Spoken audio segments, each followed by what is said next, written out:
ជំរាបសួរអ្នករៀនលក់ទាំងអស់គ្នាហើយអ្នកបងប្អូនដែលមានជំនាញលក់ស្រេចក៏ដូចជាបងប្អូនជាអ្នកលក់ដែលជាជើងឯកក្នុងការលក់ក្នុងវីដេអូនេះក៏ចង់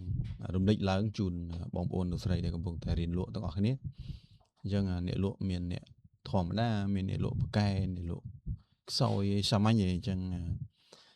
អ្វីៗវាសិតលើការរៀននិងការអនុវត្តគឺការប្រតិបត្តិជាប្រចាំរបស់យើងហ្នឹងពីវិធីក្នុងការលក់ហើយយើងចាប់ផ្ដើមកែគុណតាមចំណុចណាមួយដែលយើងអាចកែបានតែយ៉ាងណាមិញអ្នកលក់ដែលគេប្រកែគេមានចំណុចពិសេសរបស់គេអញ្ចឹងអ្នកលក់ប្រកែគេព្យាយាមពង្រឹងចំណុចពិសេសទាំងអស់ហ្នឹងអញ្ចឹងបានគេរៀងប្រកែយើងអញ្ចឹងណាធិតពិតគ្មានអ្នកណាកើតមកប្រកែទេកើតមកប្រហែលតែគ្នាទេតែក្រោយពីការរៀនសូត្រការតាំងចិត្តប្រតិបត្តិឲ្យបានប្រចាំទៅធ្វើឲ្យពួកគេប្រកែជាងយើងអញ្ចឹងទៅឬក៏ពេលខ្លះយើងមើលថាគេប្រកែជាងយើងណាប៉ុន្តែដល់ពេលគេមើលមកយើងថាយើងក៏ប្រកែជាងគេអញ្ចឹងទៅតែមិនមែនទៅវាមិនសំខាន់អ្នកណាប្រកែជាងអ្នកណាទេក៏ប៉ុន្តែក្នុងនាមយើងជាអ្នកលក់ឬក៏យើងកំពុងតែរៀនលក់ឬក៏យើងជាអ្នកដែលកំពុងតែចង់ខ្លាយជាអ្នកលក់ប្រកែហ្នឹងយើងគួរតែពិចារណាក៏ដូចជាបង្វឹកខ្លួនឯងអំពីចំណុចពិសេសហ្នឹងពិសេសទាំង5ហ្នឹងណាធ្វើម៉េចឲ្យស្ទាត់ជំនាញឲ្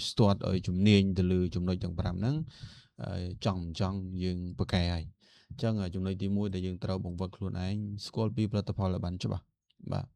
ឲ្យច្បាស់មែនតើអញ្ចឹងភ្ញៀវសួរតាណាពីផលិតផលហ្នឹងយើងបានដឹងអំពីលក្ខណៈពិសេសរបស់វា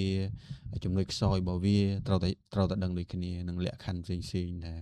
ផលិតផលនឹងអាចកើតមានឬក៏អាចថាបើសិនជាដូចយើងថ្នាំពេទ្យវាមាន side effect របស់វាអញ្ចឹងណាអញ្ចឹងផលិតផលឬក៏សេវាកម្មអីក៏ដោយច្បាស់ជាមានលក្ខណៈពិសេសក៏ដូចជាលក្ខខណ្ឌរបស់វាតាំងពីការប្រើប្រាស់តាំងពីលក្ខខណ្ឌថែទាំតាំងពីលក្ខខណ្ឌផ្សេងៗទៀតដែលមានគេសរសេរឲ្យធម្មតាកាលណាគេធ្វើផលិតផលមួយគេមានសេចក្តីណែនាំច្បាស់លាស់តាំងពីសារធាតុផ្សំតាំងពីវិធីធ្វើវិធីប្រើទាំងអស់មានទាំងអស់ហ្នឹងអញ្ចឹងក្នុងនាមយើងជាអ្នកលក់ចង់ឲ្យប្រកែសូមសិក្សាលម្អិតពីចំណុចនឹងឲ្យបានច្បាស់លាស់ពីផលិតផលហ្នឹងកុំឲ្យយើងលំម៉ាយុទ្ធសូងទេណាយើងត្រូវតែច្បាស់ពីផលិតផលហ្នឹងបាទមិនទីមទីឲ្យបងប្អូនច្បាស់ដោយបាត់ដៃទេប៉ុន្តែភ្ញៀវសួរតាណាយើងឆ្លើយបានដឹងបានហើយកុំឆ្លើយបន្រោះបាទឆ្លើយឲ្យត្រូវទៅតាមលក្ខខណ្ឌក៏ដូចជាលក្ខណៈពិសេសដែលមានចែងនៅក្នុងផលិតផលនិងសេវាកម្មទាំងអស់ហ្នឹងអញ្ចឹងរៀនវឹកហាត់ខ្លួនឯងឲ្យស្គាល់ច្បាស់ទី1ទី2ស្គាល់ពីអតិថិជនគោលដៅថាផលិតផលរបស់យើងសេវាកម្មរបស់យើងត្រូវនឹងអ្នកណាធម្មតាការផលិតផលមួយមកសេវាកម្មមួយមកគេធ្វើសម្រាប់ជនណាម្នាក់ច្បាស់លាស់អតិថិជនគោលដៅច្បាស់លាស់អញ្ចឹងមិនមែនន័យថាផលិតផលទាំងអស់មកសម្រាប់មនុស្សគ្រប់រូបទេផលិតផលមួយចំនួនធំគឺគេធ្វើឡើងសម្រាប់មនុស្សគោលដៅមួយចំនួនបាទអញ្ចឹងឧទាហរណ៍ថាគេសំដៅទៅលើមនុស្សចាស់ផលិតផលនឹងសំដៅទៅលើមនុស្សក្មេងផលិតផលនឹងសំដៅអ្នកមានជំងឺផលិតផលនឹងសម្រាប់អ្នកធាត់ផលិតផលឬក៏សេវាកម្មនឹងសម្រាប់អ្នកមានកូនអីចឹងទៅឬក៏ផលិតផលសេវាកម្មនឹងសម្រាប់អ្នកដែលស៊ីវិល័យអីចឹងទៅអញ្ចឹងរាល់ផលិតផលសេវាកម្មទាំងអស់គេធ្វើមកសម្រាប់អតិថិជនពិសេសណាមួយហើយអញ្ចឹងក្រៅពីយើងស្គាល់ផលិតផលឲ្យច្បាស់ក៏យើងត្រូវដឹងដែរថាអ្នកណាជាអតិថិជនគោលដៅដែលនឹងស័ក្តិសមនឹងផលិតផលហ្នឹងអញ្ចឹងឲ្យច្បាស់តែថាអញ្ចឹងមិនមែនផលិតផលទាំងអស់ហ្នឹងសិតតែត្រូវមនុស្សទាំងអស់ទេដូចមានបងអូនស្រីម្នាក់គាត់លក់ឡាន BMW អញ្ចឹងគាត់តាក់ទងមកខ្ញុំសួរបងមានចំណាប់អារម្មណ៍អីចឹងណាបើនិយាយពីចំណាប់អារម្មណ៍ខ្ញុំឆ្លើយបានតែចំណាប់អារម្មណ៍តែបលទ្ធភាពខ្ញុំវាអត់មានហើយវាអត់សមខ្ញុំទេអញ្ចឹងមានន័យថាគាត់អត់បានកំណត់អតិថិជនច្បាស់ហើយអញ្ចឹងការកំណត់អតិថិជនច្បាស់ធ្វើយើងពិបាកអញ្ចឹងយើងមិនមែនជាអ្នកលក់ប្រកែទេយើងត្រូវស្គាល់អតិថិជនយើងច្បាស់ថាអ្នកណាដែលស័ក្តិសមនឹងផលិតផលនិងសេវាកម្មហ្នឹងអញ្ចឹងត្រូវមើលច្បាស់ទី3ត្រូវតែច្បាស់លាស់អំពីដំណើរការនៃការលក់ហ្នឹងឲ្យបានច្បាស់អញ្ចឹងរាល់ការលក់ផលិតផលក្តីសេវាកម្មក្តីគឺវាមាននីតិវិធីរបស់វាច្បាស់លាស់បាទឧទាហរណ៍យើងទិញរបស់អនឡាញមួយចុះអញ្ចឹងយើងត្រូវធ្វើអីខ្លះយើងព្រមយកយើងយើងព្រមទិញហើយយើងដឹងពីផលិតផលហ្នឹងអញ្ចឹងគេធ្វើអីគេសុំលេខយើងសុំទីតាំងយើងដើម្បីគេដឹកជញ្ជូនឲ្យគេប្រាប់សេវាបាទដល់ពេលដឹកមកដល់គេធ្វើអីទៀតបាទដឹកមកដល់យើងបង់លុយហើយខាងអ្នកដឹកជញ្ជូនគេផ្ដល់ដំណឹងទៅខាងអ្នកលក់វិញអញ្ចឹងអាហ្នឹងឯងគេហៅ ដំណើរការនៃការលក់បាទ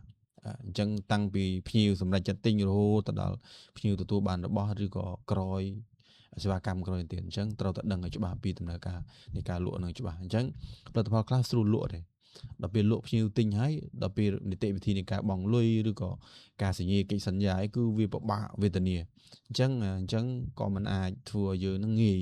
ស្រួលក្នុងការលក់ដែរអញ្ចឹងយើងមិនអាចប្រកែទៅរួចទេអញ្ចឹងអ្នកលក់ដែលប្រកែហ្នឹងគឺច្បាស់លាស់ហ្មងថានៅពេលដែលភ្ញៀវព្រមទិញអញ្ចឹងនីតិវិធីបន្ទាប់ស្អីគេ1 2 3 4គឺច្បាស់តែម្ដងអញ្ចឹងនៅពេលដែលគេច្បាស់គេបញ្យល់ភ្ញៀវអត់សាំញ៉ាំមួយយើងហើយភ្ញៀវទទួលបានសេវាកម្មឬផលិតផលនឹងទៅប្រើប្រាស់បានលឿនហើយសមស្របព្រមទាំងធ្វើឲ្យយើងអ្នកលក់នឹងមាន credit ថាអូអ្នកលក់នេះច្បាស់បាទគឺចាប់ពីណាទៅណាអញ្ចឹងណាទី4អ្នកលក់គេត្រូវរៀនស្វែងយល់អំពីរបៀបដែលអតិថិជនសម្រេចចិត្តទិញអញ្ចឹងអតិថិជនខ្លះគាត់នៅ AA អញ្ចឹងពេលខ្លះយើងគិតតែចេះថាថាគាត់នឹងចាប់អារម្មណ៍ទៅអីទៀតប៉ុន្តែគាត់ព្យាយាមគេចវេះគាត់មានលុយឬក៏គាត់មិនត្រូវការឬក៏គាត់ត្រូវការពិចារណាអីចឹងទៅអញ្ចឹងអ្នកលក់ដែលគេប្រកែគេព្យាយាមសិក្សាពីមនុស្សសិក្សាពីអតិថិជនណាអញ្ចឹងអតិថិជនហ្នឹងគាត់នៅទើសចិត្តត្រង់ណាគាត់ដែលតែងតែបាក់សែឬក៏គាត់កិច្ចវេះហ្នឹងវានៅត្រង់ណាអាចថាគាត់មិនទុកចិត្តអាចថាគាត់មិនត្រូវការឬក៏គាត់អត់មានលុយបាទបើមែនតែនទៅជាទូទៅ